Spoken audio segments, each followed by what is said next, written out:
believe me, I'm sure my wife would rather go see a movie. This is the way it works, and I know better than that. Crab duck? Duck crab. You'll do anything to win an argument. Never thought about that, but you're right. Well, it must have happened to somebody. I mean, they wouldn't make it up completely, right? It's a good story. Must be so funny being in on it. Why would I lie? We're the ones who are going to have to deliver. This is what they call a special summer storyline. You have so much to offer. Do you feel you don't deserve his love? Welcome to Mad Men, the weekly show where we discuss a show that used to come out weekly. Each week, we take a close look at an episode of the AMC series Mad Men, which ran from 2007 to 2015, gearing our conversation around the conversation the show is having about the gender, patriarchy, and imported beer from Holland. Now, Will, I got to tell you something. I got to be honest with you. What's up? You should be listening to podcasts, not hosting them, with a box of bonbons on your lap to soothe your cravings. There you go. And, Mike, you embarrassed me. You embarrassed me. Oh, I don't even know what I did. What did I do? You knew I would host this podcast because you know me so well. You know everything about me. Can I just say, she should be embarrassed because that was one of the worst dinner menus I have ever heard. If I was at that party, I would just be like, oh no. It was just, I get the theme. The they modern do not touch go of it together. too, where she's like, imported beer from Holland. It's like, oh, imported, it's Land Shark, imported beer from San Diego or whatever. Yeah. I mean, that hoppy beer I drink when I play golf, awesome. The other thing I thought about opening with was I was just going to like randomly at you, Mike, and be like, damn it, Mike, I know you're having an affair. I know about you and that Mad Men podcast. How could you? Those co-hosts are so old. It could, there is another one for sure. We call ourselves Girl Scouts. yeah. It's actually all about Jimmy Barrett. I had a bunch of these too. I had one for Will. I was going to be like, Will, I went through all your things. All I found were stacks of cocktail napkins with stupid podcasting on them. And then, oh yeah, I was going to ask you, Mike, why you're slamming a chair into the ground. Did your spouse cheat on you or something? Do you think that the iPhone has essentially replaced cocktail napkins for ideas, like jotting them down? Does anyone use napkins anymore? Yeah. I mean, I guess it's true. Well, we had the PDA era. Remember PDAs? You'd whip that out and just write your little notes on an electronic device? I'll be honest, John. I like the Palm Pilot. Is that what you're talking about? Yeah, there was the Palm PDA, Pilot. There were a bunch of different brands. I hear PDA and I just think of like making out with my girlfriend in public. Well, you remember like that movie, Max Keeble's Big Move, with and Orlando Bloom is in it? Oh, wait, he's... Absolutely. I love Max that movie. Keeble was in Orlando Bloom was in Max Keeble? Yeah, Max Keeble was in an Orlando Bloom movie? Yeah, I know. Yeah. He's the one, he's like the business kid he has like a Palm Pilot kind of thing. What a movie that was. Max Keeble's There you Big go. Move. He should make another big move. Why is he not doing that already? We'll be making our big move. Legacy sequel for Disney Plus. Yeah. Max Keeble is going to be the next topic of after Mad Men is done. Yeah, but I just imagine it more like Mike. If you see Election, yeah, like it would be like that, but like Max Keeble's in like the Matthew Broderick position. Well, and, no, like, he sees did you like hear? They're going to do another election. Yeah, no, I heard about that. Max Keeble is the next Black Adam. Okay, he's going to change the hierarchy of the DC the DC cinematic universe. Yeah, he's the new Superman, new Max. Henry Cavill, Max Keeble. Okay, so this episode is a night to remember, and Mike, we're happy to have you back. Well, I guess we should say it makes sense. I'm sorry it's a trip over Mike's introduction, but I was going to say it would be fitting if he was there because that service is now called Max. So. Yeah, there you go. I'm glad you yeah, I know. I'm glad brought everything to a complete halt for that, Will. It was very worth it. This guy stinks! Oh, brother.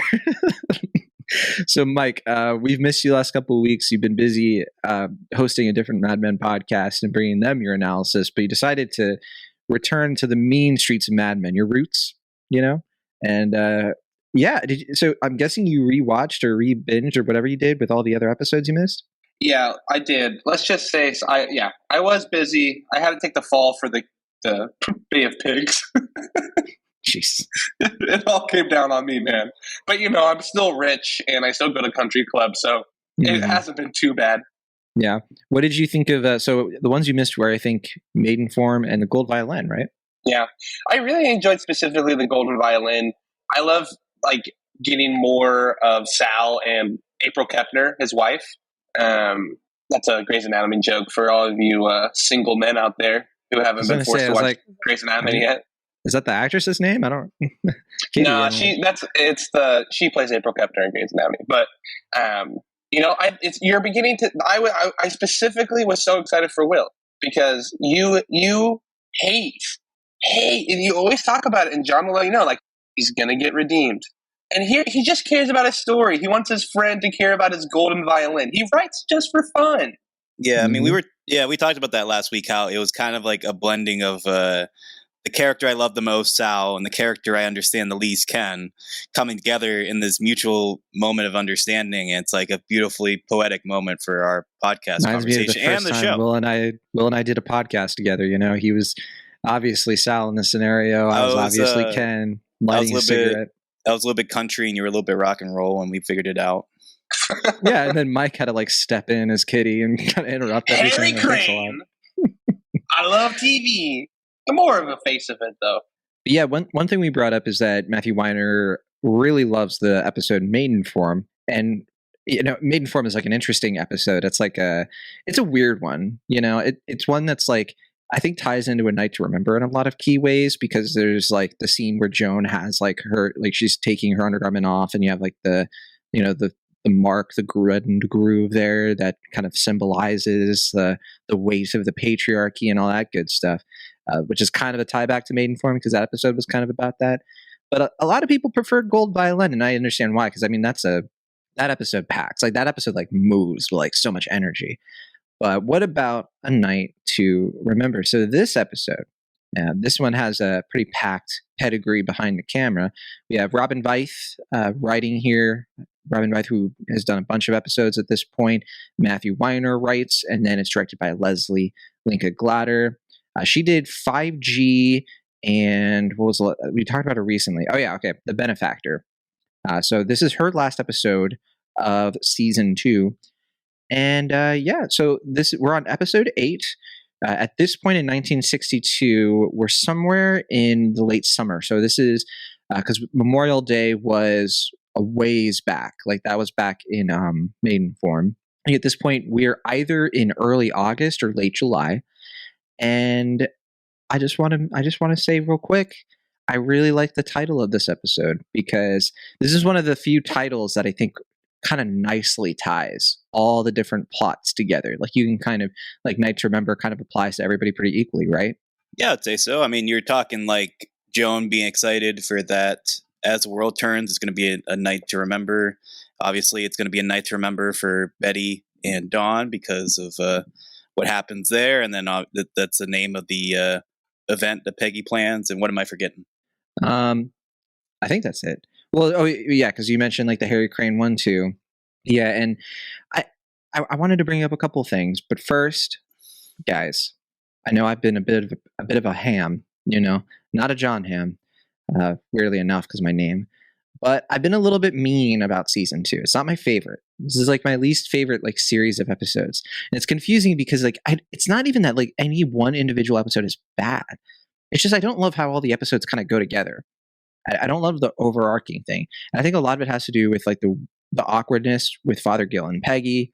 It has to do with how much I dislike, purposely so, I guess, Jimmy Barrett and Bobby Barrett, who aren't even in this episode really, except for Jimmy and one quick thing. But what about you guys? Are you kind of feeling I'm ridiculous? No, I totally agree. I think specifically with mini Tom Hanks as a priest, it's not even a through line of the relationship they had, right? Because at first, over the 3 Sundays, I feel kind of a bit of palpable sexual tension a little bit, and then it ends with such a negative, mean thing that really hurts Peggy. And now it's just oh no, Peggy's still going to church, and they're still talking, and there's none. It doesn't feel like there's any of that past history there. He doesn't ever bring up more of the kid or anything like that, or even ask you got to go home to your son tonight, because I don't think he truly knew what happened with the kid, and I just don't really like his character either. And maybe that's just like they're playing off of Catholicism, where like you don't really actually talk about what's going on, but I really don't like that the character thread that they have going right now. Well, you look raring to go. You look like Mike just done pissed you off. He said mean things about Colin Hanks, Catholicism. I definitely take some issue with saying disparaging things about Colin Hanks, though. I mean, I thought, Mike, you would be a big fan of the Orange Crush alum himself, but I guess not. Mike, how would you feel about Colin Hanks showing up in White Lotus Season 3? Guys, I like Colin Hanks. Like, I'm a big fan of his villain turn in Dexter, right? Never seen Dexter? Yeah, never. I only saw the first season of Dexter. Maybe that's what we'll do after Mad Men. Guys, you really got to do Dexter after Mad. Dexter's so good. Dexters. I did see the series finale for Dexter, and that which one? There's two. Well, which one? The original ending. I saw that one in college. Then you haven't seen the finale yet, then, you liar. But I heard that one was also not very good. Guess you'll have to watch it at a party and find out. Yeah, true. Yeah, true. For those of you who forgot, that's the main way that Will watches television is at college parties where it's playing on the background of the TV. That sounds gross now. So, Will, we are allegedly in uncharted territory for you. You're watching this for the first time, unless you're about to say right now, it's like, well, slow down, John. One time I was at like a Pizza Hut and they were playing this episode, in the arcade. So I caught glimpses of it. Can't say that's the case for me this time. So what do you think? Do you agree with that idea that, because it is a bit of a slow burn of a season too? It's like the consequences of people's actions don't come to fruition very quickly, which it's kind of a Mad Men thing in general. Do you think that's an issue? Yeah, I mean, it's hard for me to say because you guys are watching this having seen it like more in a binge fashion where you kind of watch it either more consistently than we are, or you guys just kind of, however you watched it before, you kind of probably sped through season 2 faster than I am watching it now. And I feel like because we like do it on like a week by week basis and analyze it and stuff, I'm able to appreciate it more. But I will say, like, I do feel like this season, maybe even more so than the first one, gets a little repetitive in its themes, and it doesn't feel. I feel like it takes a lot of risk, and it does do a lot of things I find very interesting. In some ways, it feels a little bit more fleshed out, a little bit more mature. Like I said in previous episodes, a little bit more cinematic and a little bit more novelesque too in its approach. But I think I'm kind of on your side, not on your side on this one in that respect, because I think overall I am favorable. I really appreciate what the season's doing. I think this is also a good episode, but I do find myself kind of missing more of the zippiness of that first season. I did run a bit of a science experiment to this point. I just know Hannah so well, my girlfriend, for listeners. She's the best. You should look her up. Fiance. I was going to say fiance. Fiance. Sorry, Yeah. Excuse me. Mazel Fiance. I always mess that up. Yeah, fiance to remember. But she's never seen Mad Men. It's not exactly her cup of tea. She's more of a Riverdale kind of gal. But so typically when I watch the episodes for the show, especially because I'm like taking notes and also just paying attention, I'll do it on my own time. But last night I watched it while she was in the room. Right? She was technically watching it, kind of, and in the middle of the episode, she was like, "What is this show even about?" Because she was so confused because especially this episode, there's so much out of the office events that are happening, and you're right, all these stories are kind of wrapping up together or being told under like the theme of Night to Remember. So there's just so many different plot lines in this episode. Really tough one to go in blind. So she would not give this Heineken a good review. She did not purchase this at the market. Would you say that last night was a night to remember? No, I would not. For Hannah, it was not a night to remember. It was. Yeah, because to your point, like, it's already a show that it's not a lot of episodes are standalone. We have gotten a few of those, like in season 1, because it was more of an episodic feel. But at this point, these episodes are feeding into each other so much that it is pretty hard to just kind of come in and be like, so is it about advertising? Like, what is this? Yeah, and yeah. I was just gonna say, I think it's tough. Like that, I feel like even if it's not a standalone episode, I feel like if you watch an episode of something, you can kind of understand like what the hook is or how all these characters are connected, and just thought it was really interesting. She picked that up last night. So I don't know if that's an issue with Hannah or just the show being a bad example of this episode being a bad example of that. So. I mean, the first season I think is a little bit more deliberately promiscuous and kind of sexier, and it's a little bit more kind of having a little bit more flash and having a little bit more kind of exciting talkable moments. And this is a little bit more weighted, contemplative, obviously a little bit darker and more mature and a little bit more heavy in what it's trying to say and what it's trying to do. So I can see like someone coming into this cold would be maybe a little put off by what's going on, especially an episode like this where it's meant to be a little bit more climactic as far as like what's going on with Dawn and Betty. But yeah, that makes sense. This is a big payoff to season 1 because Betty confronts Dawn about something that has been in the air since the end of that season when the audience finds out, like we know that Betty knows that Dawn is cheating on her, and all this time has passed and she just has not confronted him about it for all kinds of different reasons. So definitely good to get into that. I was going to mention, since you mentioned it, Mike, I mean, I always watch Mad Men on my own. Melissa, my wife, I don't think she's ever watched the show. And I think most of it is because she's like, when we watch TV shows together, it's usually something we've both seen for the first time. She doesn't like it if it's like, oh, I already watched this, I'll watch it with you. She's like, nah, it's like, let's watch this together because neither of us have seen it, like that kind of thing. So we'll watch like new shows and stuff like that. And not much, like she doesn't like watch like a lot of stuff that has already, like she doesn't rewatch things a lot, like some people like really like to rewatch things like The Office and all that. And I gotta admit, I don't rewatch things nearly as much as I used to. I used to like do that as like a comfort thing, but like now it's just Mad Men. So yeah, well, we basically only have one show we watch together, and that's Gray and Barrett. Yeah, I mean 30 episodes of Greenlit by ABC. 39. Thank you. Well, oh yeah, you just watched the episode, so okay. Did Hannah enjoy White Lotus? Well, we gotta say that for our other secret podcast. Yeah, we'll sure. talk about it soon. I guess for listeners don't know, the reason I keep mentioning White Lotus, it's been a big thing for Mike and I. But John, out of spite, is choosing not to watch the show, so he's been excluded from these. White Lotus is John's Mad Max Fury Road. He hates it. Whatever. He just I've can't seen stand it. No, you like saw 3 episodes from season 1. You watched half the first season. Mm-hmm. Yeah, it didn't grab me. Oh, maybe you'll watch it at a party someday. He just doesn't care. He's like John and Betty having a picnic. He just leaves his fucking trash and just does not give a damn. All right, let's get into this episode. Different storylines to get into here. The episode opens with Betty like riding the horse and everything. And okay, so this is an interesting thing. I was looking at the commentary for the DVD of this episode, and Matthew Weiner mentions that he says that Betty was initially using the horseback riding like earlier in the season as a way to sort of vent her sexual frustration, but now she's doing it to vent her anger. So it's kind of like when we get to the part where she's like slamming the chair, and I kind of got the sense that that chair was Dawn's chair, because when she's slamming the chair and the kids look horrified, specifically Sally, later on, Betty's the one who has the replacement chair, but then Dawn is on the other side of the table.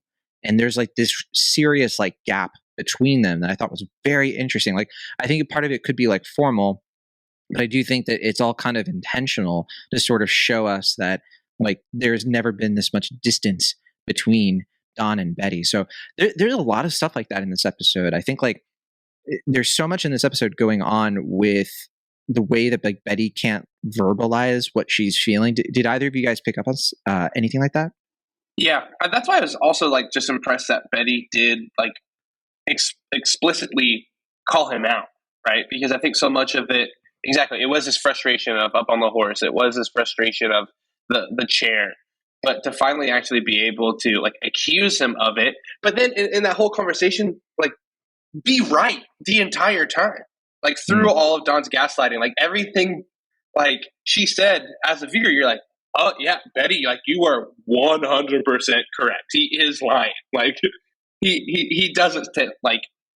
That's a second conversation, but it's definitely unlike Betty season 1, right? Who like when she had things she was going to deal with, she became like not like delirious, but kind of like handled them in like a, I don't know, weird suburban housewife kind of way, and like crashing her car and shooting a bird while smoking and all these things. But now she's like actually standing up for herself, but not standing up for herself with like these wild accusations, with like really succinct, true statements about how she's feeling and what she thinks is going on. Yeah, and then also like throughout the season half that we've seen her, she's like a lot more interested in keeping up appearances and like, you know, keeping the house kind of a lot more pristine and stuff. And this time we like see her lead the dirty dishes out, like kind of choosing to let them kind of like fester out and stay open. And obviously like she's digging through the closet and she keeps the outfit on for the night before with like the strap kind of falling down and her hair is a little bit more displaced and things like that. So you can kind of see like her, you know, allowing herself to kind of not keep up appearances and like, you know, choosing to kind of let the facade die out and not acknowledge openly that like what this reality that she's kind of been trying to keep or hoping to keep is just not there anymore. I want to put a pin on that because I want to talk about probably my favorite scene in the whole episode, which is when she is like talking to Don while he's on the couch. But as we lead into that, I want to know what you two think about really the whole breakdown of their entire marriage at this point. What sort of triggers Betty and Peggy have a relationship, by the way, Will, later. That's their couple name? Peggy, yeah. That's what the stands called them. So Betty gets really upset with Don, right? She says that he embarrassed her because of the Heineken thing that he does. Heineken, by the way, which they literally went to the showrunners and were like, we want our product to be featured in Mad Men. And they're like, sure, you can be in the episode where we'll use your beer to destroy a marriage, the central marriage of the show. Well, I mean, and they're like, sure. It's also kind of funny that is in an episode where they like call attention to the idea of like, well, we don't like, you know, advertisers don't want their product used to a negative connotation. Like that's something I was going to bring that up. Yeah. So if you watch carefully, the episode is kind of constructed like Dawn and Betty are like a TV show. Like they're the soap opera, the drama, and Heineken and all that stuff is product placement. And it's literally like the advertising and Sterling Cooper are kind of like the commercials. So it's like mirroring perfectly the entire storyline with Harry and Joan. But then what's brilliant about that is that the Joan stuff also mirrors that, like her scene with Greg, Dr. Boyfriend guy.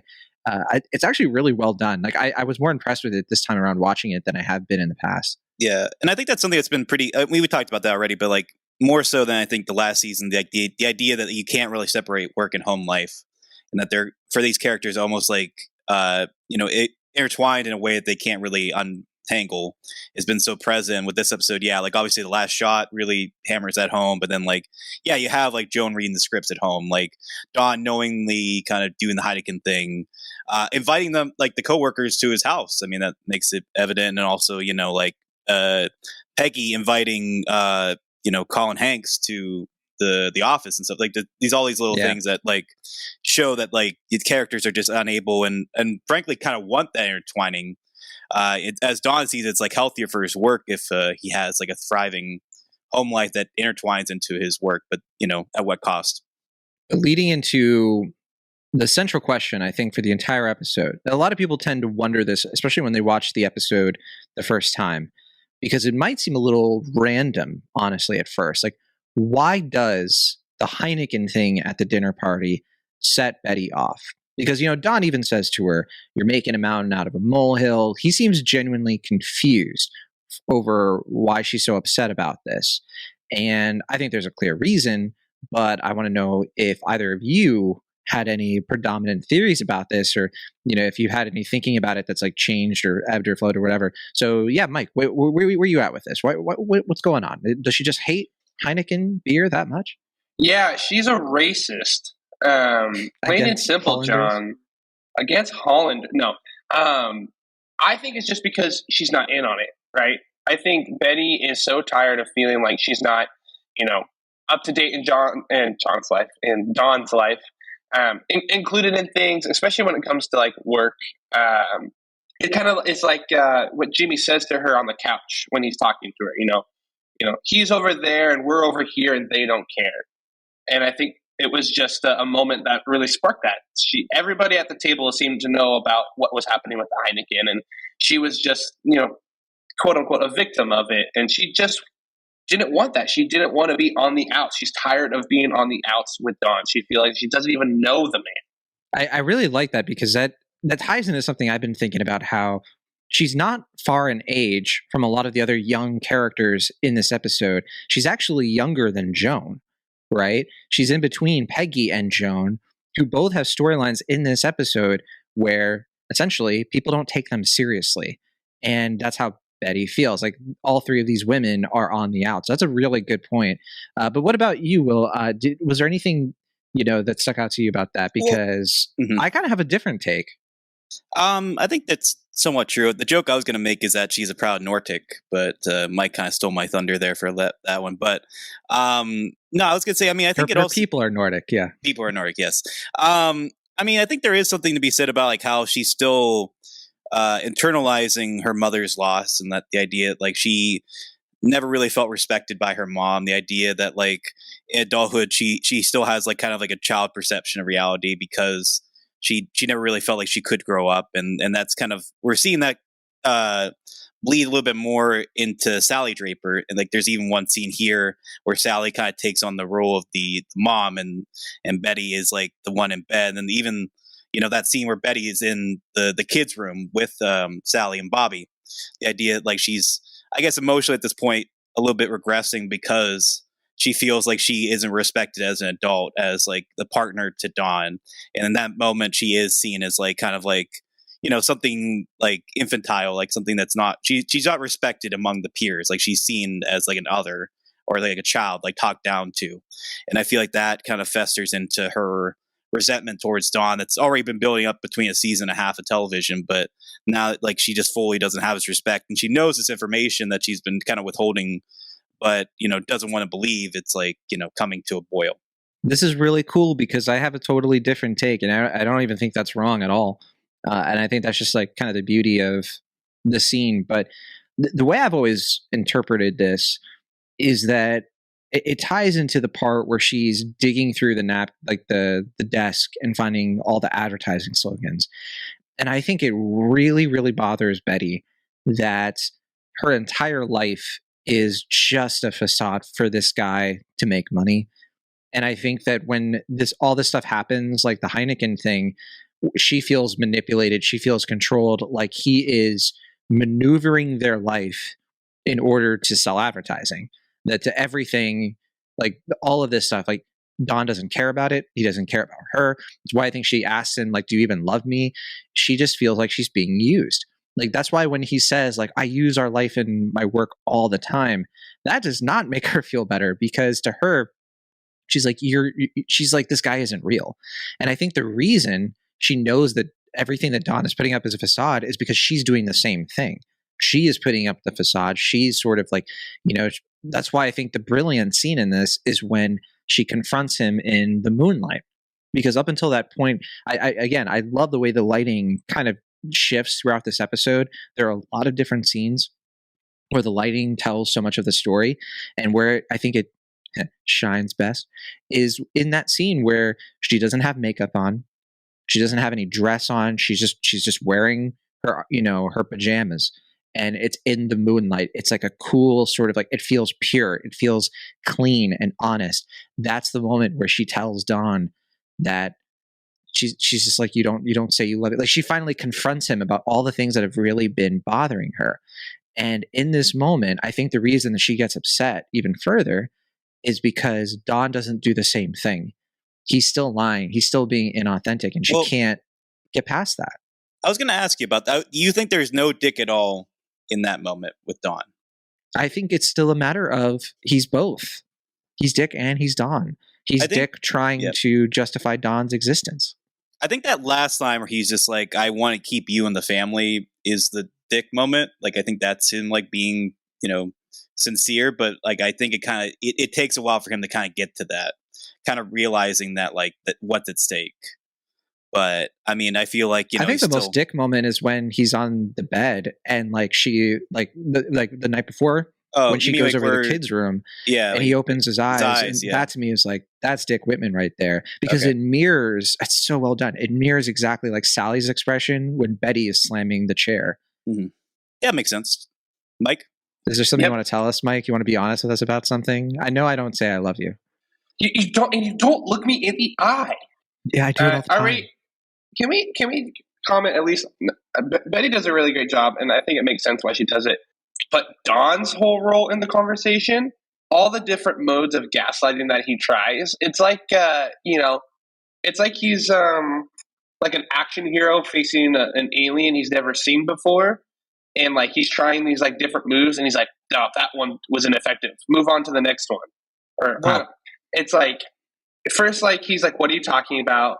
And then he gets like aggressive, right? And he like walks towards her, and he's like, say what you know. And then still like that doesn't work, and he's like, Birdie, like what is like you're crazy, like. And then he goes on to the defense of like, well, it's actually on you because you make Jimmy want to fuck you, and all these things. Classic abuser behavior. Yeah. I was going to mention too, like right before that stuff happens, when he's on the couch, I think it is pretty interesting that this is right after Gold Violin, right? Because in the last episode, it was Sal who tells Kitty, like, go to the couch, put your feet up, I'll take care of the kitchen. And then in this episode, we see, in this instance, Don has no interest whatsoever in like anything that just happened. All the work that Betty just did for the dinner party, like none of that stuff. And like, I don't know. I feel like that's got to rub her the wrong way too, right? I mean, she doesn't even bring it up, but it's like, it's such a dynamic. Yeah, I mean, I don't know. I kind of took that moment with them in the moonlight is like, he's still kind of like going through advertiser mode in his head. Like he's like realizing it's not so much like his marriage at stake, but like he's losing the deal and he's like kind of trying these things. And then like at that final moment, he does the emotionally honest searching thing because like that's kind of like what he did before when all else fails, he goes towards his family like he did with the carousel. Yeah. But I think that's the reason why it doesn't work. Because he's still saying like, I don't want to lose all this. Right. And it's like Betty knows that. She's like, but to her, he doesn't know her as well as he thinks he does because she doesn't care that what his intent, or sorry, she doesn't care that he wants the children, all of that stuff, because to her, he's just, he wants it because he needs it for his job. She doesn't get any of the sort of genuine, oh, you actually love us and me and the kids. You actually want us here because you want us here. The advertising thing is second. So yeah, to me, she just doesn't buy it. But then later in the episode, okay, so then things kind of seem like maybe, she's dressed up and everything, and they're watching a TV show called Make Room for Daddy, pretty on the nose. But then the Jimmy Bear commercial comes on. And some people might look at that and be like, oh, it triggers her, right? She sees that and she's like, I am mad. And then she calls Don and is like, don't come home. But I don't think that that's the case. But what do you two think? Which of you wants to, Mike? I feel like you have a little theory here. Yeah, she was like, all right, this is the fucking commercial. Like, this is what Don's agency had to do to start this domino effect and ruin my marriage. Like, this commercial sucks. And then it just made her think of work. And then she's like, don't come home, Don. Mm-hmm. Mm-hmm. I mean, there is something interesting about like how like in that moment just before like she's dressed up again, like her hair is combed, like so it seemed like she was before that kind of willing to make things work in a way. Like she was willing to kind of keep the facade still going. But she was going to be classic Betty. Right. You think, she's okay. She's going to just get over it. Yeah. Or she's going to believe Don that nothing happened. Yeah. Or just, suppress it and keep it to the horse racing exercises. But yeah, I guess I just see it as another example of like the work and home life are kind of intertwined. Like the ad they've been working on for so long and so hard. It's now on TV, and it does kind of build that resentment. It does kind of remind her that like things, how many times can she repeat this behavior and know that Dawn's not going to learn anything? It's just like, yeah, I guess I didn't look at it as deeply. I think it was just kind of just like that moment where it just kind of clicked into place. Like the thing she always knew, but just wanted to lie about and kind of keep the facade going. She just realized like, no, it's just going to keep going no matter how long I keep doing this. So I just have to put a stop to it now. The thing I picked up here that I hadn't before and it makes this episode a little bit smarter than I gave it credit for, honestly, is that it ties so well into what Harry says earlier to Joan, right? Of like reading the scripts, make sure the commercials that come after the shows don't trigger people, right? That the thing that you're selling to somebody doesn't, like the facade doesn't break, right? Where, you know, the amazing agitator thing with Maytag, and then with, you know, make sure when a kid pushes the food away that it isn't Gordon's fish sticks. And I think in this scene, nobody like read the script for, you know, a sitcom that's about like, you know, a perfect family called Make Room for Daddy, that it's followed up with the image of the guy who told you that your husband cheated. I think that it is a simple thing. It's as simple as she is trying to settle into the soap opera, the drama, the sitcom, the facade, but then the advertising breaks her out of it. And it's such a really nice, like multi-layered moment of the episode that I think digs at you subconsciously. It makes you feel all kinds of emotions for her. And I think that's what makes this episode a little bit better than I honestly have ever really assumed. And yeah, I think like there's so much in this episode too about, you know, like little moments, like when Betty steps on the broken glass, you know, and it's like, oh, you know, because like they can't piece their marriage back together. I'm trying to do more symbolism because we got that review. Sure. And somebody was like, do more symbolism, please. Right. So I'm trying. I was wondering in that moment, because initially we don't see like what broke. I mean, I know we saw the glass before, but we didn't see what broke. I was wondering if they were going to get kind of heavy-handed with like a photo of Dawn and Betty, and that's like what broke. But I'm glad they didn't go that direction. Oh yeah. Well, it's like you could read it as like at a wedding, you know, like when you break glass and everything. So I was just gonna say that it's stepping on the glass at the wedding, and now it's hurting them. Yeah. I was this also? Are any part of you guys though like? Just because Dawn is Dawn and he like is, you know, John Hamm's portrayal of him is truly so likable for being such an unlikable guy. I still find myself, even though I know what happens, simply like, fucking Jimmy ruining shit, or like Betty, just forget it, it's okay. I don't know, like there's still part of me rooting for Dawn in this situation, and I should not be because he sucks so hard. Isn't that kind of what advertisement is in a way? If you want to get, you know, meta with it, it's like the idea that you want to believe the lie, you want to believe the sitcom family is real or whatever. You kind of want that to be real, and that's what Dawn. I think the show is more. Well, I think the show is more about how television and us watching stories is itself advertising, because I think we are being like Don Draper is a concept being advertised to us, and I think the reason we don't want his marriage to end, even though he's a bad person, is because we understand how TV shows work, right? He's the main character. He's the anti-hero, which means that we believe he can be redeemed. We believe that Betty just needs to, he can't lose her because they need to reconcile, right?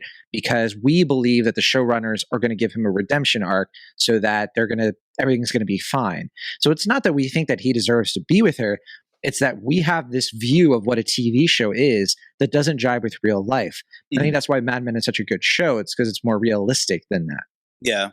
And I mean, I like that we have that montage, like you said, that kind of pays back to Maidenform, where we see everyone, like, you know, like not like nude, but like kind of stripping their clothes. Like, you know, obviously Joan has the strip. We see Peggy in the bathtub. We also see, you know, like Dawn, his undershirt. And at the beginning, Betty, like when after the horse, you know, she takes off her clothes there. Yeah. And then with Peggy, I thought that was, I wondered if that was like a nod to baptism too, because they had talked about communion and holy water, and she's still 100%. Like she's not submerged. Yeah, because she's still above, and she brings the water to her face. Yeah. Instead of like, you know, fully like diving into the expectations of the church. Yeah. Because she's not able to take communion. That's such a key, like she's willing to like, you know, help others but she doesn't want to like, you know, seek full redemption. What is communion but a dinner party where people can confess to each other what is true, but Dawn can confess to Betty. Yeah, it's a good episode.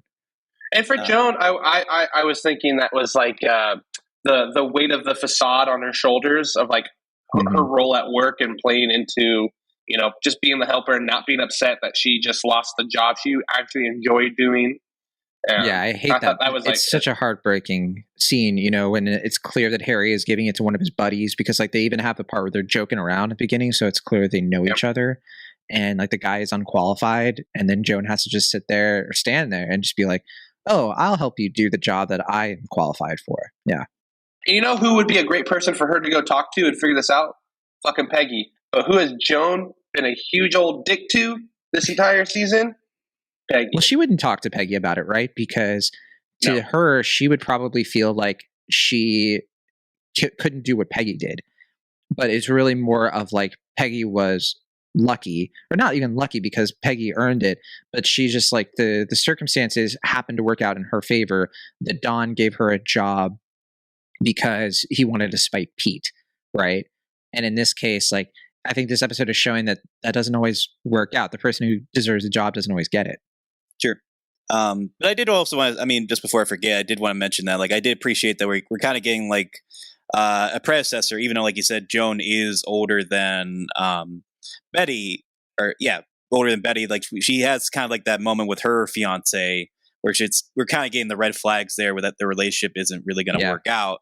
But she kind of wants to believe that lie too. Like, she wants to believe that the sitcoms that she's reading is like also could be her life, and she's like, kind of like avoiding the the red flags because she wants that happiness. But it's pretty clear that whatever they have is gonna probably not work out. Yeah. What are the red flags for you, Will? What are you talking about? Greg Harris, Dreamboat. Well, yeah, I mean, he just wants the Barbie her trailer. He's Ken right there. Sure, yeah, but he just doesn't want. Well, he obviously it's kind of use her for her looks, like kind of is not admiring her intelligence, admiring what she can do for the office outside of being a beautiful woman, and like that, and having this like ability, this position where she is kind of using her sensuality to and her intelligence to her advantage, and now that that's kind of getting taken away from her, suggest, at least for me to watch the show for the first time, that things are not going to probably go well for Joan in the episodes to come as far as her personal and professional life. But I'm excited to see what happens there. I hope the best for Joan. But yeah, no, I mean, I did also want to mention the idea that like Father Gill, we also see at the end of the episode, strips his cloth. Not fully, but he like a snake. I guess, yeah. Did either of you expect to see like some? I don't know. The way they set it up, I was like, oh man, he's gonna be like tatted, or there's gonna be like some type of reveal to be like, oh, he's got a dark side. I don't know. Well, because they hint at it, because like there's a scene where he's on the phone with Peggy, right? And she is lit in that scene like an angel. The bright lighting, her bright clothes. She talks about like how the poster it's wholesome and romantic. And by comparison, Father Gill is sort of like, he's lit very dark. He's wearing the dark clothes. He's smoking a cigarette. And I think that it's all, in my opinion, to imply, right, that like he has darker intentions, that he's just doing this. He has an agenda.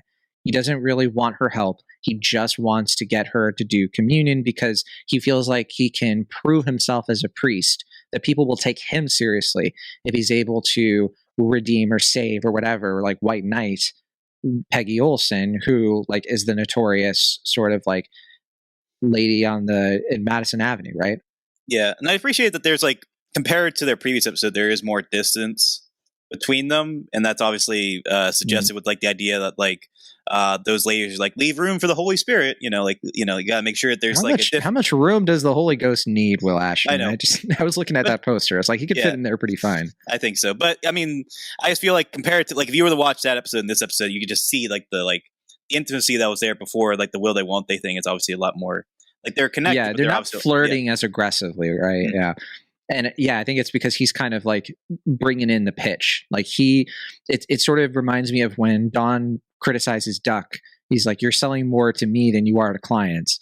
And yeah, in a way, the Father Gill is kind of doing the same thing to Peggy, because their relationship at this point is being framed in a business way. Like you kind of mentioned that earlier, of like the work life, it's kind of mixing a little bit with Peggy and now Father Gill. Well, I was wondering though, if like that was initially maybe his way of trying to get close with Peggy, like recognizing it's something she cares about a lot, knowing that that's something she's passionate about, and like initially it being more of like a, hey, like this is a way I can, you know, it would be more you helping me than me helping you, but something that like I know you're passionate about and you can help. Initially when that scene was playing out, that's kind of, I was hopeful that was what was going to happen, but well, that's the thing, right?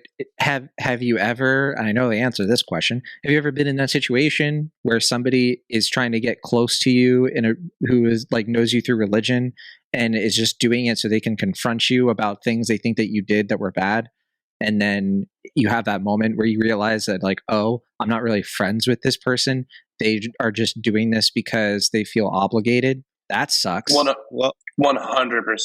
I mean, that's how Mike and I met. Yeah. I was going to say, I mean, it's true. Literally, sorry, I got to say, literally, me and John became friends because I worked at the church that John went to one time, and it was my job to text him after his first time and say, I was so happy you came. I wasn't going to bring that up, but yeah. And I saw through it, Mike. Well, of course you did. You know, you've been, you know the game. You've been involved your whole life. But it blossomed into a wonderful colleagueship. It did? Oh, okay. That's beautiful, guys. But yeah, I don't know if you can relate, Will, because we didn't meet through church, unfortunately. That would have been funny if we had. Well, I mean, the church is cinema, I could say. There you go. Yeah. The movie theater is a church in its own way. Yeah. Literally, that's the kind of church that Mike and I met at, was a movie theater church. Was it really? Yeah. Yeah, it was. It really was.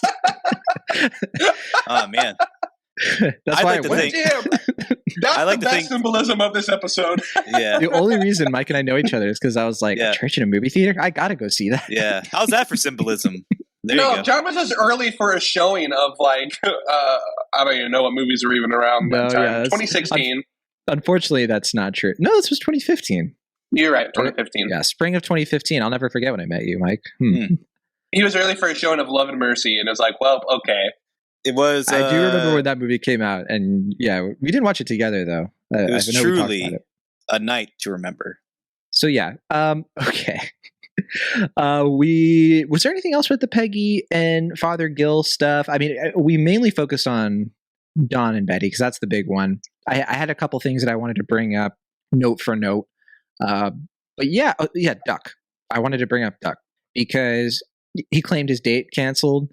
But can we all just sort of in the room agree, like, brother did not have a date? Like, that was not the case. My brother in Christ, he did not have a date. Nope. He showed up stag and like, yeah, that's why he was telling Don earlier. And also, I like that part of the scene where Pete kind of like lingers in the doorway because he's kind of expecting like an invite, right?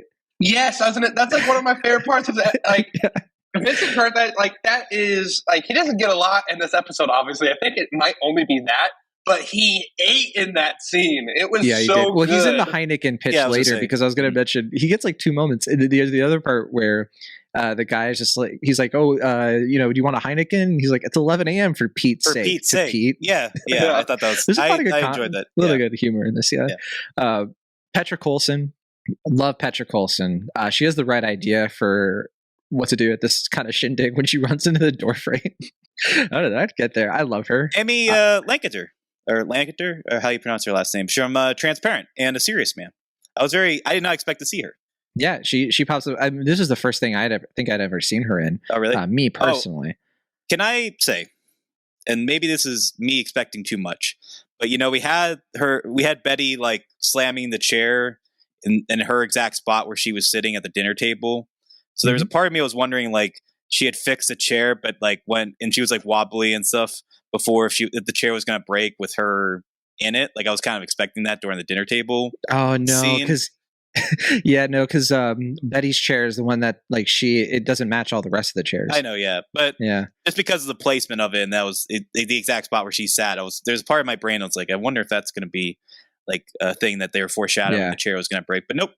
No, I just think it also makes sense that she was the one that didn't match everybody else at the table. She's on the outs. Mike, you're selling it, man. You're so persuasive. And then there's also Duck is back on the wagon for sure. Like it's confirmed, right? Because he says, "Oh, I'll have something with dinner." No, actually, you know what? We don't have to say that that's confirmed. It could be that he's like, "Oh, I'll have something with dinner," and then he just doesn't.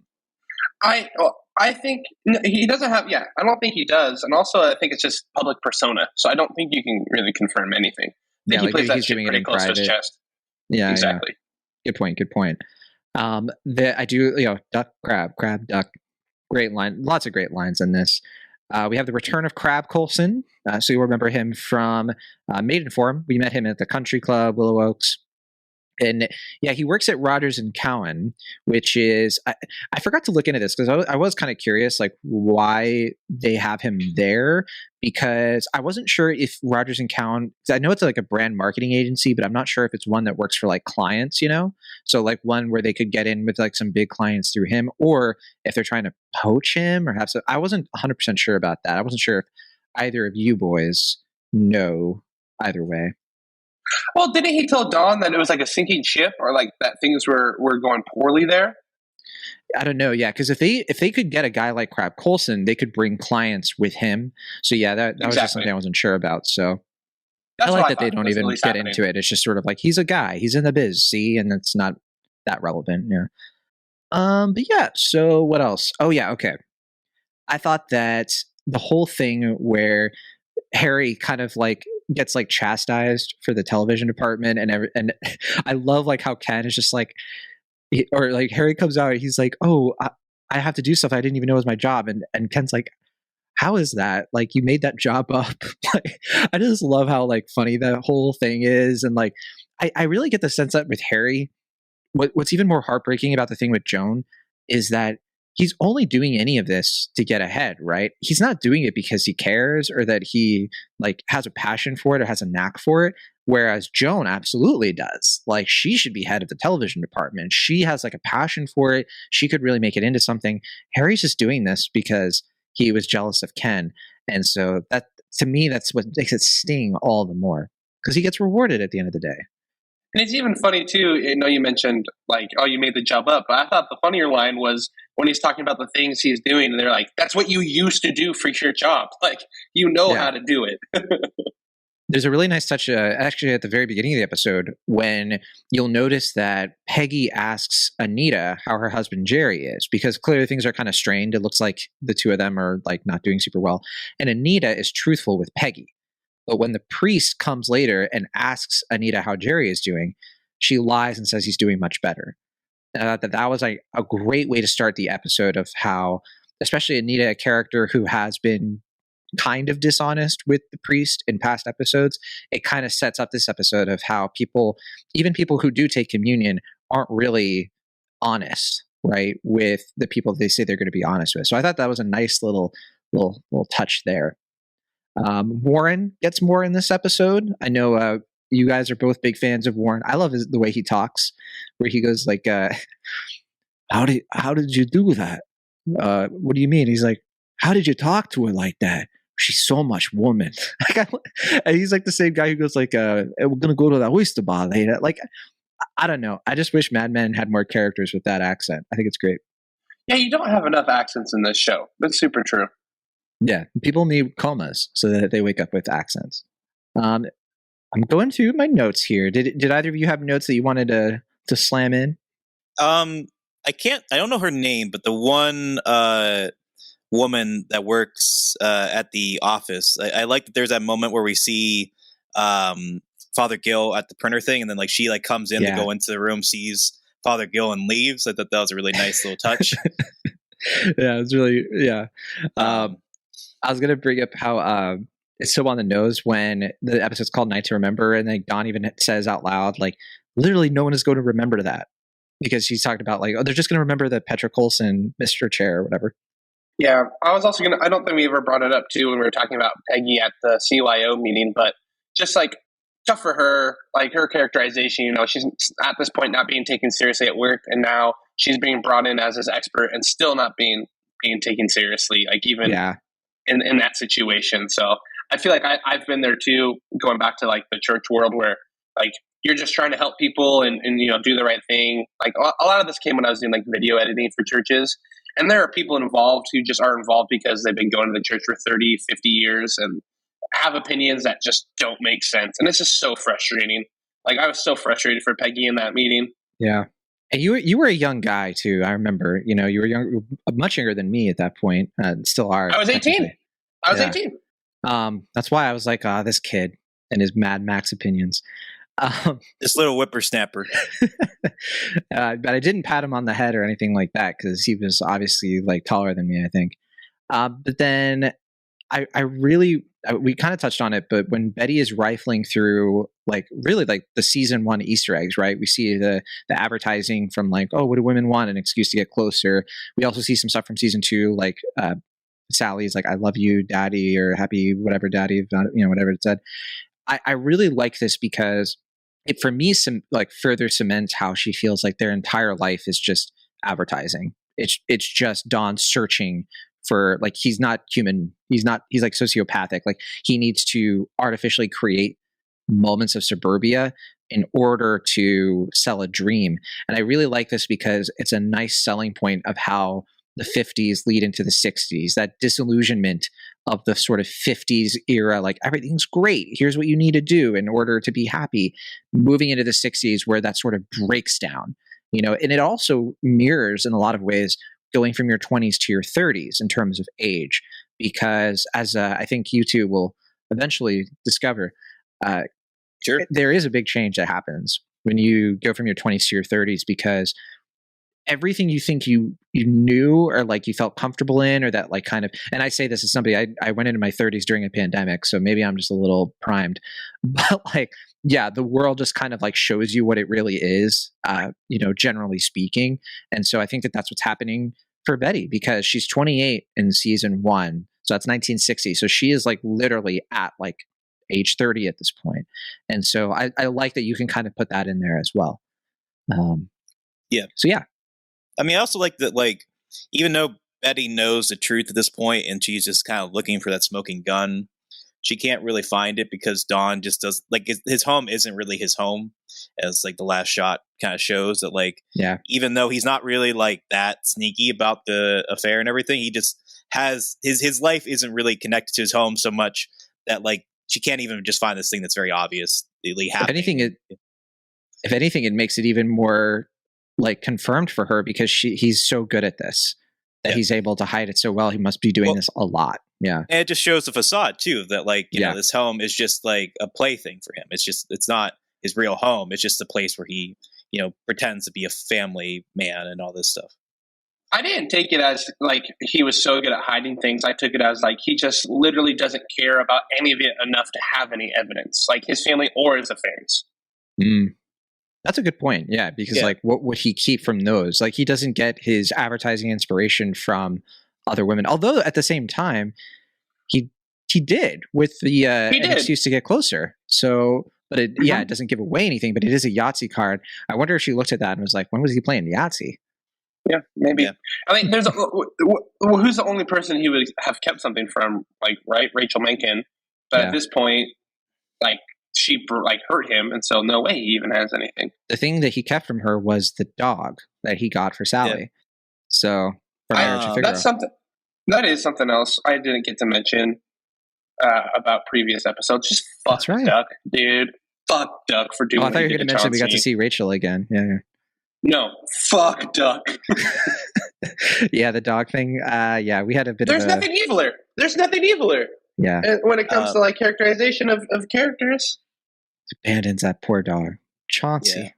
Poor Chauncey. Mike, I'm excited for you to listen to that episode because John and I were pitching a couple ideas for how Chauncey could have been a big help for The Office. And like Chauncey's taking on a role of authority and like kind of airbutted his way into I think Will is hoping you guys were on the right track. I think Will is hoping that I think Will was hoping in this episode that like they go into like the big Heineken meeting, Duck is in there, and in walks Chauncey, the new big hat executive. It's like I'm being replaced by a dog. It's one of those bad LinkedIn posts where it's like, I got into a car crash on the way to an interview. I was like really nice. It turns out the person I hit was the interviewer. Yeah, it's Chauncey. Oh man, but I was gonna say, did you also think that like the fact that Betty didn't find something was also kind of a subversion for the idea like there wasn't like this big revelation, like this big shocking TV moment where Yeah. she finds the truth, and it's just like, oh, like this is it. Like this is the night to remember, where she finds the thing that proves it all along. It's just Dun, like, dun, dun. Yeah. right, yeah. So you think that was a deliberate kind of choice in that respect, a deliberate sort of subversion? Yeah, definitely. Yeah, because this is a show where like consequences tend to be slow and more realistic, because that's how life, tends to work. It's usually like one thing happens, like Jimmy Barrett telling her the thing, and then her having to stew in it. I was going to mention, because I think one of you touched on this already, how great John Hamm is in this episode. His acting is just out of this world with how he, Mike, you were talking about like the way that he's like, channeling different techniques for trying to manipulate Betty and gaslight her. But I love the scene where it's the day after the night to remember, and they're in the Heineken meeting, and it's a small touch, like you'll notice it, but it's not one of those things you notice and it's like annoyingly obvious.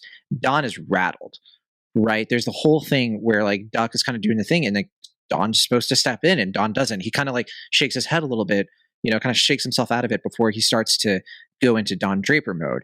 But he's not smooth here like he usually is. He's kind of like, you can just tell like he didn't sleep, that this whole thing is stuck on his mind, and the Heineken thing is triggering him, because he's like, my marriage is ruined, because like he's talking about this thing that caused all these problems for him.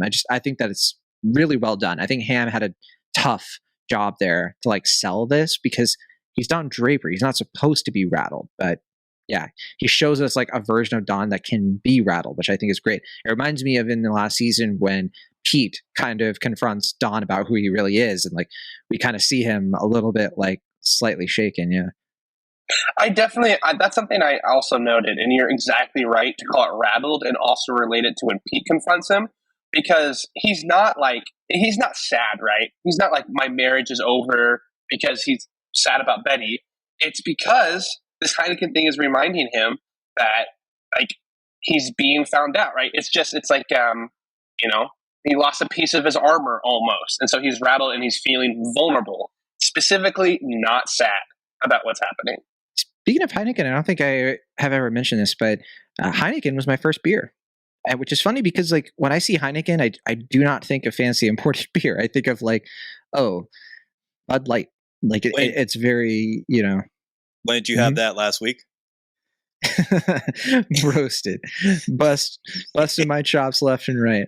I was, I was like 13, around that age, and I was in Puerto Rico. My uncle gave it to me, and I hadn't eaten anything like that entire day, and I had a Heineken, and I thought it was really gross, but I was so hungry that I drank it, and it was disgusting, and still is. Anyway, this episode is not sponsored by Heineken, that is for sure. Actually, I don't remember. I had a Heineken recently because I was in Amsterdam, and it practically comes out of their water fountains. It was delicious. All right, awesome, John. You're a world traveler. We get it. We have to import this stuff, but you get to have it where you go. Great transition, dude. Wow. Sorry. Hey, John has a daughter named Sally, and she's turning to him going, "Daddy, are we rich?" I love that line too, by the way. Am I allowed to talk about doing shrooms on this show? I think so. Okay, cool. So I did shrooms over the weekend. Nice. We like got a cabin out on a like remote island with some friends, and we all did shrooms one night. But talking about going back to John, what you were saying about going into your 30s and having these realizations. I thought that was it, and you were just like, I just wanted to bring that up, and now you're moving on to another topic. No, that was like the entirety of my trip, and like my internal dialogue was all about like I turned 27 recently, which is still you're still young, but getting closer to that, and it was that I felt this shift in my life of like I'm no longer new in my job. I'm like, there's people 2-3 years my junior now in my specific role who I'm mentoring. Like I'm engaged, like all these things like in my life that I always thought like, oh, that's just where you're headed. And now I'm here, and you're just trying to figure out like, oh, everything's different and not like I thought it was going to be. So I just, you bringing that up, John, was like my exact shroom experience.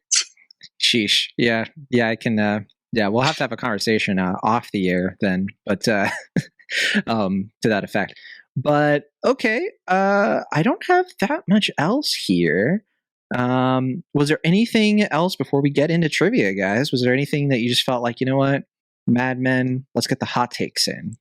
Well, we kind of touched on this before, but I wanted to kind of clarify a little bit. Do you think with him having the guitar and playing Father Gill, do you think that was supposed to be the revelation that like what he was saying before was like He's lived life, that he hasn't really lived a life and that he's still kind of, modest? Or do you think that was just like him kind of showing his inner like musicality, this thing that we just haven't been able to see yet because he doesn't show that to the world at this point in his life? I don't know, because yeah, go ahead, Mike. I do think it's important that he pulls it out and he can play literally anything and he plays like a religious song. Well, early in the morning is kind of it's folksy religious. It's not like a worship song, right? Well, for sure. But that's what I mean, though, is that like Mike's saying, it's like it could have been something more, personal, I guess, in the sense that like it was different, but like it was still a religious song, yeah, or something, yeah. It could have been the Stones. It could have been like later Beatles tracks, all like very popular and people are playing. But he didn't.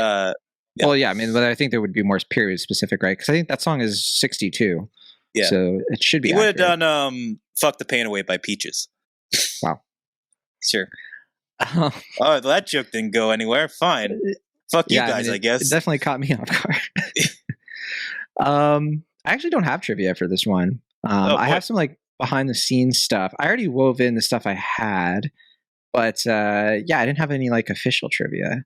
There were a couple things. So the scripts that Harry has on his desk that he gives to Joan, those are real scripts that the show had gotten a hold of for like research and stuff like that. And so they were able to use like real scripts from that time to kind of have as props. I thought that was really cool. And there are a bunch of things here that like they said like people were drinking less in bars. Like the whole thing with like the Heineken pitch, like that's all super accurate. Like the commuter culture and everything like that, it wasn't made up for the show. Matthew Weiner said in a commentary track, I got the scene of Betty breaking the chair from a real person who witnessed their mom doing the same thing after discovering an affair. And I remember, like, it's interesting because I assumed that this is another Robin Weiss story, honestly, because she's the one who had that like real life story about, the mom shooting the pigeons, right? Because she was a writer on that episode too. So, Robin Weiss said also in a behind the scenes, she asked if Father Gill would really be smoking during the phone call scene with Peggy, because she thinks that pre-smoking is like always funny. And I definitely have seen priests smoke. Like that's like even in like the modern day, right? But I'm not Catholic, so I could just be speaking out of turn here. I mean, the church that I go to when I visit my grandparents, like when I'm with my family, I remember I'd always like see him smoking outside before church. And when I was a kid, I was always like, "Whoa, like what the father smoking? What's all this about? Mm-hmm. Is my life a lie? Is Christianity not what it made it seem?" That was a big moment for me, I guess. The Yahtzee scorecard where that we were talking about earlier that says like what women want, an excuse to get closer. That's Robin Weiss handwriting. She's the one who wrote that, and it's like the actual one from season 1.